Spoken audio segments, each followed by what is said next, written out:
this Jack Daniels and you didn't drink any. You expect me to believe such a story, David? Oh, let me tell you, it got worse than that. I had a friend of mine that used to wear a fringe jacket, and he had longer hair, not long hair, but shaggy hair. He used to wear a fringe jacket, which is like a 60s thing. And he was clean as a whistle, didn't smoke, didn't drink, didn't do any drugs. But my father swore that he was smoking weed. But my father knew nothing about weed. Didn't know nothing about weed, and yet he would slam me up against the wall. I know you're smoking marijuana, and I wasn't at all. And I hadn't smoked marijuana at all. I wasn't drinking. I wasn't smoking anything. And the funny thing was I got in trouble like I was. And I even said to him, I said, Dad, do you know anything about pot? First of all, my pupils would be dilating, number one. Number two, you would smell the pot. Pot reeks like a goddamn skunk. I was like, what is wrong with you? I said, all because of his jacket? This is, you're talking about a straight A student from Friends Academy, too. It's incredible. What do you make of that whole thing about the cutting out and all that? It's too bad it never got to the stage where we could see a picture of it. That's like one of the lost David Lee Roth things that I'd love to see. Yeah, I don't necessarily hear the woman's anatomy part when you say it fast. I don't know. Is that like an urban legend thing, or is that like coming from Dave doing his Bozy Bop thing? Yeah. I don't know. Interesting. Letter number 9 comes from, we got a problem here, Dave. Top Timmy McNulty. This guy's Top Timmy, the other guy's Top Jimmy. I mean, we're never going to keep this straight. We're going to start remembering, hey, remember that letter Top Timmy wrote? And then Top Jimmy's going to wrote and go, I wrote that letter. You know it's going to happen. Oh, my God. Here we go. This is crazy. So he says here, I'm guessing you've seen this, but maybe not. It is a YouTube link he sends us of a 1999 interview with Michael Anthony regarding the 15th anniversary of 1984. Michael Anthony was on there with Redbeard, and he was talking about 1984, and he says that originally they had built racquetball courts in 5150 in order for Ed to get the permits to use the facility as a studio, even though he had to have the racquetball courts in there in order to, I guess get the permits through, which is interesting. He also said that a lot of the press was taken care of by David Lee Roth because that's what he wanted to do, and he would also tell the guys what to wear. They would always be wearing T-shirts and jeans, and he was always trying to force them to, wear more flashier clothes, you know what I mean? He says that the 1984 album was very specific because they were breaking away from Ted, and they were dialing into the sound that they were trying to get at Eddie's home studio.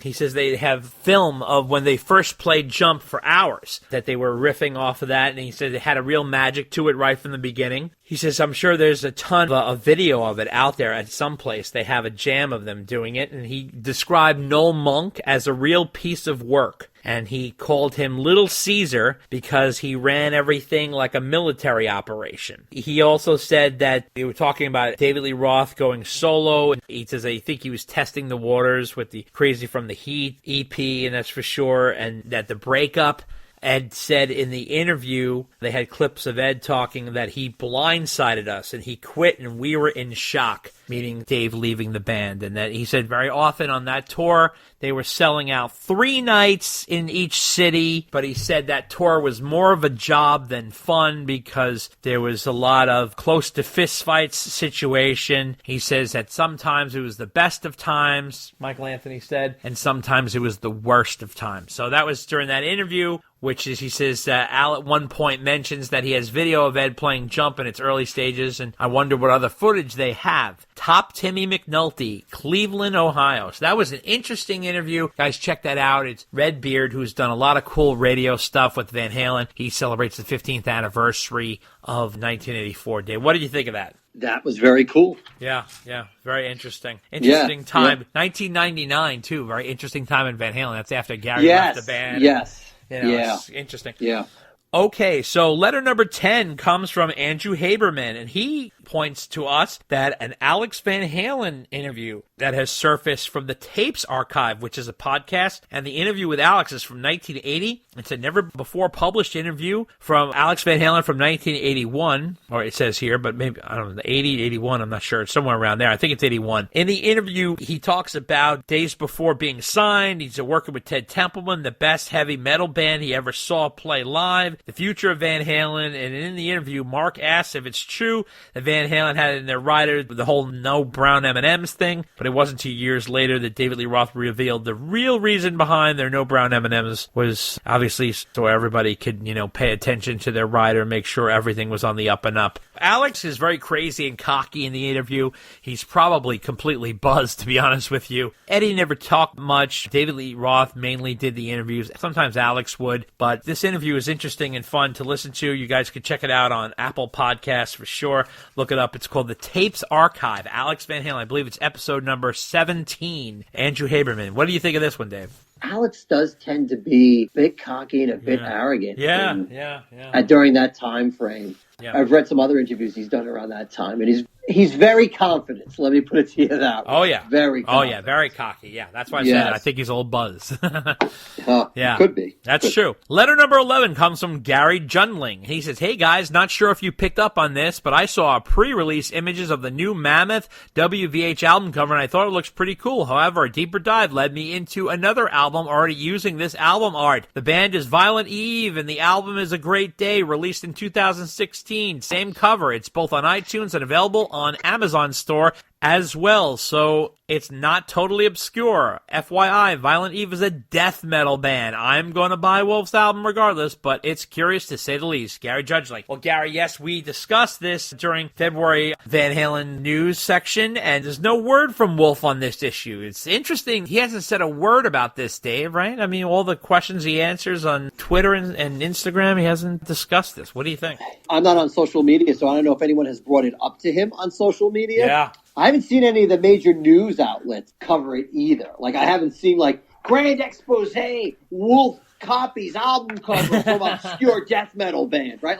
I have not seen that in Rolling Stone. That's true. So. That's very true. Curious to see what happens. Letter number 12, and I'm also mixing this with letter number 13 because it's the same exact subject. So letter number 12 comes from David Two Sheds Roberts. So remember last episode we announced that he's known as Two Sheds, and he's now explaining where that comes from. He says, just so you know, the name Two Sheds comes from a little-known skit from Monty Python about a composer whose nickname is Two Sheds. It's one of the funniest things they've ever done, and I love it so much. Growing up, my friends just started calling me Two Sheds. Then Gary Krugler in letter number 13 says the sketch comes from an interview with a composer, Arthur Two Sheds Jackson, and the interviewer can't help but focus on the two sheds. The nickname is incorrect as he only has one shed, which only confounds the interviewer all the more. Ralph Krugler. So what do you think of this Two Sheds, Dave? I remember I was suspicious about Mr. Two Sheds here, but now we know where it comes from. I guess it makes sense now. I'm not a Monty Python follower. Yeah, me too. So this completely escaped me. But now at least I understand where it's coming from. That's right. And it's nice that somebody has a nickname that isn't Van Halen related or geographically oriented. That's true. Hats off to you, Two Sheds. That's right. Letter number 14 comes from Chris Rooks. And he says, hi, guys, just listening to your latest podcast, and I got to the Midwest fucking Ron question. What does Ed play drums on in the 1982 shows? I have the answer. Ed assists Al on the drums during Dave's solo bit. When Dave does his karate number, you can see Ed in the shadows playing the drums with Al. Here is a video from Largo, Maryland, October 12th, 1982 show. And he sent us the link. He says, right around 47 minutes and 12 seconds of the video, you see Ed jump in on the right side of the screen to help with the drums. I believe this can be seen in the South American shows as well, right before Everybody Wants Some. All the best, Chris Rooks. Okay, Chris, well, listen, I want to thank you so much for clearing that up. That's for sure. We appreciate the insight. Dave, what do you make of that? We weren't too far off. We said Everybody Wants Some. I guess it was right before that. Well, close enough in the set list. But thank you for finding video. I never noticed that before, or I don't remember noticing it. Either way, that's cool that Al had part of his drum set up for Ed to play for 30 seconds or a minute. So, nice little tidbit there. Yeah. Letter number 15 come from Jeff Shrewsbury. He says, "Hi, Dave and Dave. I took the Mammoth WVH logo to both be an involved M and a W for Wolfgang. He says the two coming together look like a fist bump, but maybe it's just me, meaning like the M and a W is like an upside down M, kind of fitting together. But I really see it as the two M's in the middle of Mammoth, right, Dave?" That's how I see it. Yeah. That's also an interesting interpretation. Yeah, so, yeah, it is. When Wolf comes on the podcast, we'll ask. Exactly. That'll be the first question we ask. Letter number 16 comes from Daniel Sinclair. And he says here, "Hey, Dave and Dave, love the January pod. Little Ain't Enough is my go-to David Lee Roth solo album after Eat 'Em and Smile. The title track is such a feel-good summer slammer. It's also a great interview you did with Steve and Jason Becker, two seriously inspirational dudes, and I want to thank you for reading my letter regarding my disinterest in the Vault. I'd be the first to lap up any unreleased video content from the Vault, and of course it would be on the initial Sammy jam session tapes like a proverbial fly on a proverbial shit. Consider me swayed. Second, a massive thank you for reading out the happy birthday letter from my amazing girlfriend Amy on your last podcast. What a cool surprise that was, and yes, she is the coolest girlfriend. I love what you said about Wolfgang having pipes that suit Journey-style material, and wow, what a set of pipes. Stay frosty, my stateside amigos, Daniel Sinclair." Daniel, happy birthday again. So glad you enjoyed the cast. I hope that was a good surprise for you. And Amy, I certainly did a good job surprising Daniel there. So congrats on that. What do you say, Dave? Like we said last time, you have an awesome girlfriend. Glad everybody likes the podcast. Keep the letters coming. We appreciate it. Thank you. Yes. Letter number 17 comes from Florida Marcus Brisa, Dave. And he says here, in the Van Halen news segment, you guys discussed the two Mammoth WVH live performances. Well, fellas, they were shot right here in Central Florida. I have a good friend of mine who was helping out a bit. He knows the sound tech that mixed the show, and I got to meet the sound tech this past weekend when he came out to one of my shows, and we had a good chat about Mammoth WVH shoot, and he gave me a copy of the set list and one of Wolf's guitar picks. Sometimes it's really a small world. Keep on doing the podcast, and I look forward to it every month. So he sent us, Dave, this listing here, and it says here, Distance Acoustic, Distance Rock version. They pre-taped performance of Don't Back Down and Think It Over, and then it says that was for TV performances, and then it says here, live performance videos, Think It Over, Epiphany, You're to Blame, Don't Back Down, Rock version, and Fuel, If We Have Time.